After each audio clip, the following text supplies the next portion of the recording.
আলমারি ভেঙে নয়, বরং আলমারি খুলে নগদ 11 লক্ষ টাকা এবং প্রায় 4 লক্ষ টাকার সোনার গয়না নিয়ে চম্পট দিল চোরের দল। ঘটনাটি ঘটেছে সাঁকরাইলের ধুলাগড় এলাকায়। পুলিশ সূত্রে খবর, ধুলাগড়ের হাজী সাহেব পাড়ার বাসিন্দা মালিক মির্জাল পেশায় একজন জরির দোকানের মালিক।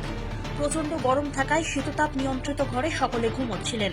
সেই সুযোগে পাশের ঘরের আলমারিতে রাখা যাবতীয় জিনিস নিয়ে চম্পট দেয় চোর।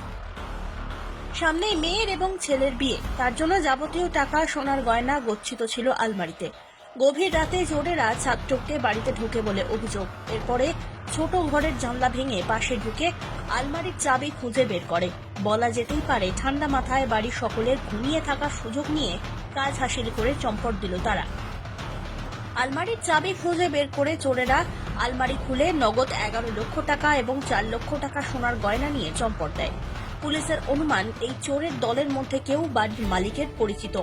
মালিকের ঘুমিয়ে থাকার সুযোগেই এই অপকর্ম করা হয়েছে। এই ঘটনায় ধুলাগড় পুলিশ ফাঁড়িতে অভিযোগ দায়ের হয়। খবর পেয়ে ছুটে আসে সাঁকরাইল থানার পুলিশ। এক পদস্থ পুলিশ অফিসারের নেতৃত্বে গোটা ঘটনার তদন্ত চালানো হচ্ছে। প্রাথমিক তদন্তে পুলিশের অনুমান, বিয়ের জন্য গচ্ছিত টাকা পয়সা গয়নাগাটি যে ওই বাড়ির আলমারিতেই রাখা ছিল তা জানা ছিল চোরেদের, তাই সুযোগ বুঝে সর্বস্ব নিয়ে চম্পট দিয়েছে চোরের দল। এদিকে ছেলে মেয়েকে কিভাবে বিয়ে দেবেন তা বুঝে উঠতে পারছেন না মিজাজ সেপাই। অত্যন্ত দুশ্চিন্তার মধ্যে রয়েছেন তারা, এমনটাই জানিয়েছেন।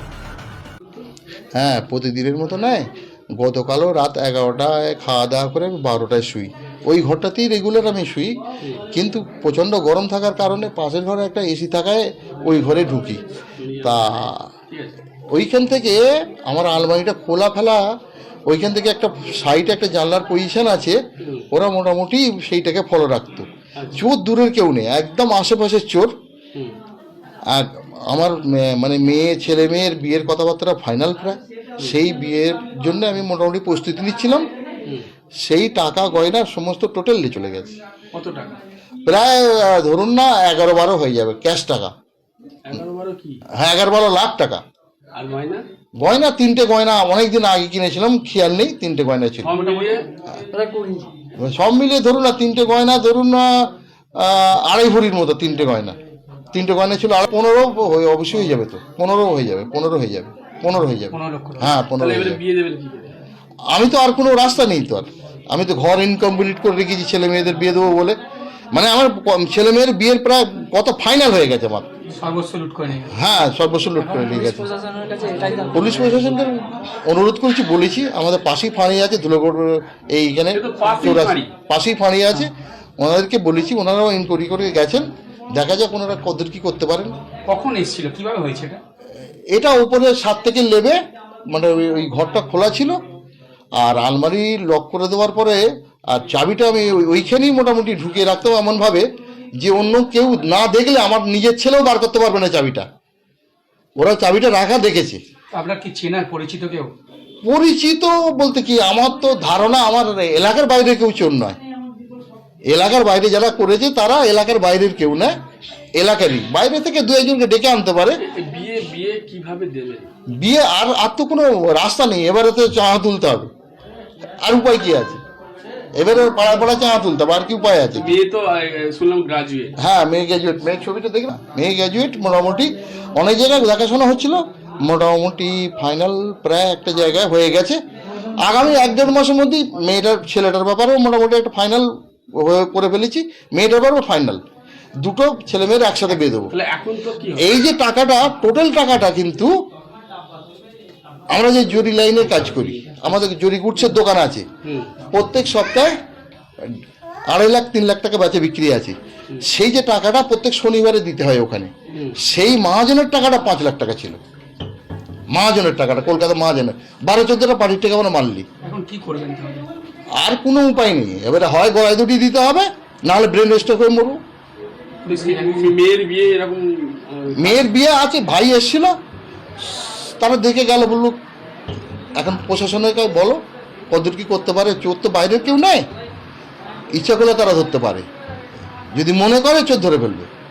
জানিয়েছেন পুলিশকে? পুলিশকে জানিয়েছি। পুলিশ কি বললো? পুলিশ বললো আমরা দেখতেছি। আপনি কমপ্লেন করেছেন? হ্যাঁ, কমপ্লেন করা হয়েছে। হ্যাঁ, কমপ্লেন করা হয়েছে।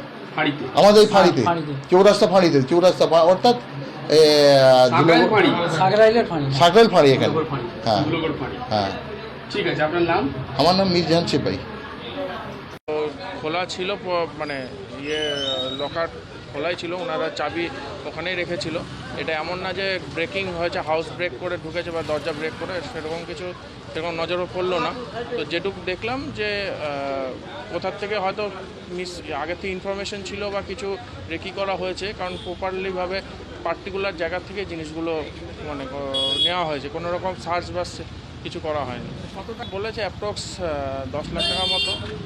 দেখা যাচ্ছে, ইনভেস্টিগেশন করা হোক, দেখা যাক পুরোটা। স্যার আপনার কি সিসিটিভি ফুটেজ শনাক্ত করে দেখছি এখনও প্রাইমারি ইনভেস্টিগেশন চলছে, ফার্দার ইনভেস্টিগেশন চলবে। সেক অফ ইনভেস্টিগেশনে বেশি কিছু বলা যাবে না। ঠিক আছে thank you bureau report TNI news Bangla.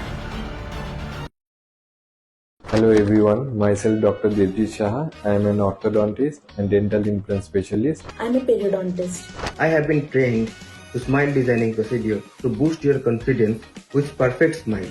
Hello everyone, I'm Dr. Dhruvajyoti Sen, oral and maxillofacial surgeon, and I am specialized to do extractions, trauma surgeries, and dental implants in the most comfortable way possible.